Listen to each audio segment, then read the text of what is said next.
Hello students, मेरा नाम है शशांक और मैं आपका वेलकम करता हूं लॉ प्रेप जुडिशरी में।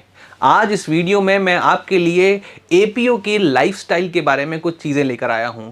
एपीओ का अपॉइंटमेंट कैसे किया जाता है, एपीओ की सैलरी क्या होती है, एपीओ किस तरीके के केसेस से डील करता है और कहाँ इसे कैसे कैसे काम करने होते हैं, इन सारी चीज़ों को आज हम लोग समझने वाले हैं। तो चलिए इस वीडियो को अंत तक ज़रूर देखिएगा। आपको बहुत सारी ऐसी नई चीज़ें मिलेंगी जो आपको शायद ना पता हो। तो जैसे कि आपको पता है कि हाल ही में एपीओ राजस्थान की वैकेंसी आई हुई है, तो हम समझते हैं कि एपीओ जो है ये कौन होता है। तो एपीओ का मतलब होता है असिस्टेंट प्रोसिक्यूशन ऑफिसर।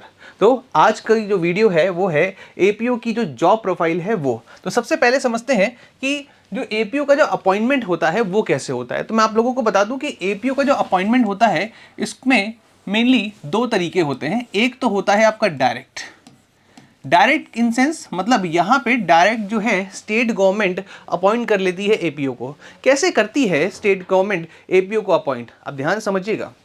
बहुत ही इंपॉर्टेंट है कि जो भी डिस्ट्रिक्ट्स में एपीओ अपॉइंट होते हैं उसमें एक अहम भूमिका वहाँ के डिस्ट्रिक्ट मजिस्ट्रेट और वहाँ के सेशन जज की होती है। डिस्ट्रिक्ट मजिस्ट्रेट क्या करता है कि एक पैनल तैयार करता है, एक लिस्ट तैयार करता है जो कि उस डिस्ट्रिक्ट के सेशन जज की देख रेख में होती है, मतलब उसके कॉन्सिडेंस में होती है। और उसके बाद वो जो लिस्ट है हर डिस्ट्रिक्ट से स्टेट गवर्नमेंट के पास जाती है और स्टेट गवर्नमेंट अलग अलग एपीओ अपने एक्सपीरियंस के बेसिस पे, उनके कनेक्शंस के बेसिस पे, उनके एक्सपर्टीज़ के बेसिस पे अपने डिस्ट्रिक्ट में उनको एपीओ के तौर पे नियुक्त किया जाता है। और ये जो एपीओ होते हैं ये परमानेंट नहीं होते हैं, इनको टेम्परेरी बेसिस पे रखा जाता है। जब तक सरकार रहती है, जब तक स्टेट गवर्नमेंट रहती है, तब तक एपीओ वो वहाँ पर अपॉइंटेड रहते हैं, उसके बाद उनको चेंज कर दिया जाता है। और दूसरी जो अपॉर्चुनिटी होती है वो होती है आपकी स्टेट के जितने भी आपके सिलेक्शन कमिटीज़ हैं। जैसे राजस्थान की बात करें तो आरपीएससी या अलग अलग जो स्टेट पीसीएस होते हैं या आपके हाई कोर्ट होते हैं वो कुछ वैकेंसी क्रिएट करते हैं और वो जो वैकेंसी है उसको फुलफिल करने के लिए आपके नोटिफिकेशन निकलते हैं और ये ही आपकी परमानेंट जॉब्स होती हैं। और यहाँ पर भी आपके एपीओ को अपॉइंट किया जाता है, पर एपीओ को अपॉइंट करने से पहले यहाँ पर एक फ्री और फेयर आपका क्या होता है, एक कंपटीशन होता है जिसमें प्री होता है, मेंस होता है और पहले इंटरव्यू भी होता था, पर इस बार राजस्थान एपीओ में इंटरव्यू को हटा दिया गया है। तो इस बारे में आप लोगों को समझना है, ठीक है। तो एपीओ की जो आपको अपॉइंटमेंट समझ में आ गया, ये टेम्परेरी बेसिस पे होते हैं और ये वाले होते हैं परमानेंट बेसिस पे। अब अगर हम लोग आगे बढ़ें तो समझते हैं। तो जैसे कि आप लोगों को पता है कि भाई एपीओ जो है उसकी सैलरी क्या होती है उसको डिस्कस करेंगे, पर एक बहुत ही इंपॉर्टेंट चीज़ है, एपीओ के नोटिफिकेशन आउट हो चुका है राजस्थान का और लॉ प्रेप जुडिशरी जो है आपके लिए एपीओ ऑनलाइन ऑफलाइन बैच लेकर आया है। और ये जो बैच है इसमें आपको मिलने वाले हैं 200 घंटे के लाइव क्लासेस, 200 घंटे की लाइव क्लासेस मिलेंगी। इसमें मेंस की आंसर राइटिंग एवेल्युएशन भी आपको मिलने वाला है। यहाँ पर आप लाइव क्लास अगर नहीं ले पाए हैं तो वीडियो रिकॉर्डिंग्स आपको ऑनलाइन क्लासेस की मिल जाएंगी। इसके साथ साथ आपको फुल लेंथ मॉक टेस्ट मिलने वाले हैं और आपको लाइव स्कोर्स और रैंकिंग, जितने भी बच्चे ऑल ओवर राजस्थान में हैं जो मॉक टेस्ट दे रहे हैं उसमें आपकी रैंकिंग क्या आ रही है, क्या आप उन भाग्यशाली 181 सीटों के लिए दावेदारी पेश कर पा रहे हैं या नहीं कर पा रहे हैं, वो आपको कैसे पता चलेगा, जब आप अपने फुल लेंथ मॉक देंगे। और सबसे खास बात यह है कि लॉ प्रेप जुडिशरी जो है ये इसको दोनों लैंग्वेज में करने वाली है, मतलब हिंदी में भी करने वाली है और इंग्लिश में भी करने वाली है। जब इतनी सारी चीजें मिलेंगी तो भाई कॉस्ट तो थोड़ी सी ज्यादा होगी ही। तो यहां पर आप देखिए ऑनलाइन बैचेस का जो आपका रेगुलर प्राइस है वो है 29,999 और ऑफलाइन का जो है वो है आपका 49,999 पर यहां पर आपके पास स्पेशल ऑफर है। क्या, आपको एक बहुत ही स्पेशल कोड टाइप करना है। वो क्या है, वो है मेरे नाम का, ये जो नाम लिखा है मेरा शशांक और उसके बाद है 777, मतलब 007 नहीं 777। तो शशांक 777 अगर आप लगाते हैं तो आपका जो प्राइस हो जाएगा 29,000 से सीधे 14,000 हो जाएगा। और यहाँ पे ऑफलाइन बैच में अगर आप आते हैं और पहले से अब ये कोड लगा के रखते हैं तो भाई सीधी सी बात है, आपका ये जो प्राइस है, ये जो प्राइस है जहां आपने रजिस्टर कर लिया है वहां पे कोड लगा दिया है तो ये प्राइस कितना हो जाएगा ₹24,000, मतलब आपका 999 हो जाएगा। 49,000 50,000 से सीधे आपका आधा हो जाने वाला है, इस बात को ध्यान रखेंगे। तो ये स्पेशल प्राइजेस आपको कैसे मिलेंगे, जब आप ये कूपन कोड यूज करेंगे, इस बात को ध्यान रखेंगे।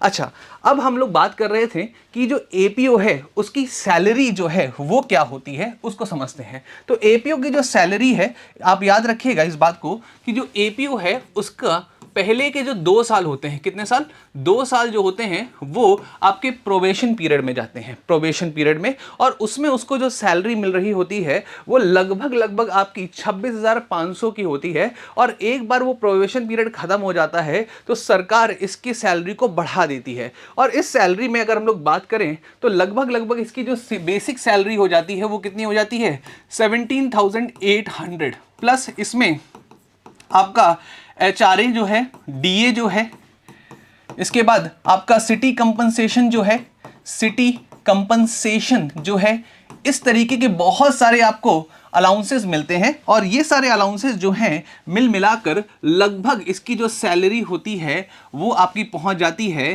55,000 से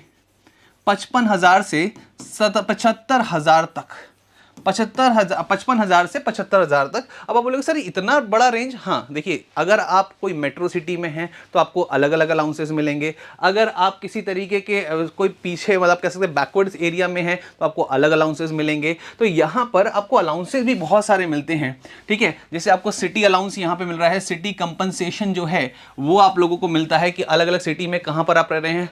हाउस रेंट आप लोगों को मिलता है। आपको एक पोस्ट पेड, एक फोन का पोस्ट पेड का जो बिल है, पोस्ट पेड का जो बिल है उसके लिए आपको अलाउंसेस मिलते हैं।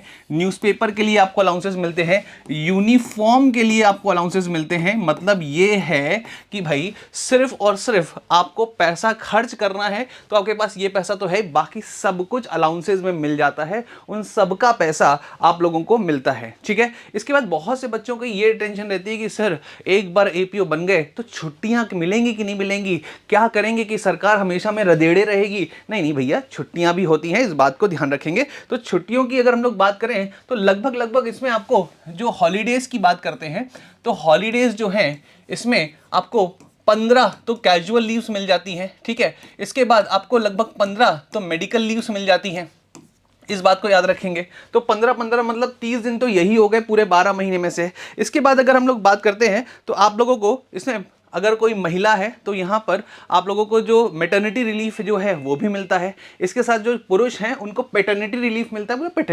पैटर्निटी रिलीफ क्या होता है सर, तो ये याद रखेंगे जैसे आपके परिवार में आप पिताजी बनने वाले हैं तो थोड़ा समय जो है आप अपने बच्चे के साथ खेलें तो उसके लिए भी आपको लीव मिलती है। तो बच्चे पापाओं के लिए लगभग 15 दिन की और माओं के लिए लगभग 2 महीने की छुट्टी होती है, अगर उनके कह सकते हैं या अगर महिलाओं की प्रेगनेंसी है या पुरुष जो हैं वो पापा बनने वाले हैं या फादर बनने वाले हैं। तो ठीक है, आ रहा है समझ में चीज, कोई डाउट यहां तक।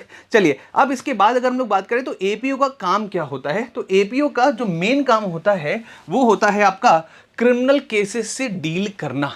क्रिमिनल केसेस से डील करना, इस बात को ध्यान रखेंगे। इस क्रिमिनल केसेस से डील करने का मतलब क्या है, आपको पुलिस को ब्रीफिंग देनी पड़ती है, आपको सीजीएम कोर्ट में जाकर अपने कुछ जैसे पेशगी जो है वो लगानी पड़ती है। आपको अगर कोई एक्विट हुआ है, कोई सरकार की तरफ से आपने केस लड़ा और कोई एक्विट हो गया तो वो क्यों एक्विट हुआ, कैसे एक्विट हुआ, उसका क्या कारण था, उसे लिख के देना होता है, आपको एडवाइस करना होता है। आप सरकार की तरफ से आप क्या कह सकते हैं, केस लड़ रहे होते हैं सरकार की तरफ से, सरकारी वकील है ना भाई आप तो, है ना, तो सरकार की तरफ से केस लड़ रहे होते हैं आप। तो ये सारे काम जो हैं ये एपीओ के होते हैं। तो जब धीरे धीरे जैसे जैसे आप जाओगे आपको समझ में आएगा कि कौन कौन से केसेस जो है सरकार की तरफ से आपको लड़ने होंगे। और इसके साथ साथ आप कह सकते हैं कि ये सारा एक्सपीरियंस तो मिलेगा ही मिलेगा, और जैसे जैसे आपको एक्सपीरियंस मिलता चला जाएगा वैसे वैसे आपकी सैलरी में इंक्रीमेंट होगा, एक्सपीरियंस में इंक्रीमेंट होगा, और फिर आप एक अच्छे और कह सकते हैं स्टेट गवर्नमेंट के साथ साथ सेंट्रल गवर्नमेंट में भी आप अपॉइंट किए जा सकते हैं एज सीनियर एडवोकेट। ठीक है, आया समझ में ये चीज़? तो ये सारी जो चीज़ें थी आपका जानना ज़रूरी था। अच्छा, इसमें एक बच्चों की और दिक्कत रहती है कि सर एपीओ जो होता है, एडीपीओ जो होता है, एपीपी जो होता है, याद रखिएगा बच्चों, ये सिर्फ और सिर्फ अलग अलग स्टेट्स में अलग अलग नामों से जाना जाता है ये असिस्टेंट प्रोसिक्यूशन ऑफिसर ही, याद रखेंगे इस बात को। एपीपी जो है वो भी असिस्टेंट प्रोसिक्यूशन ऑफिसर है।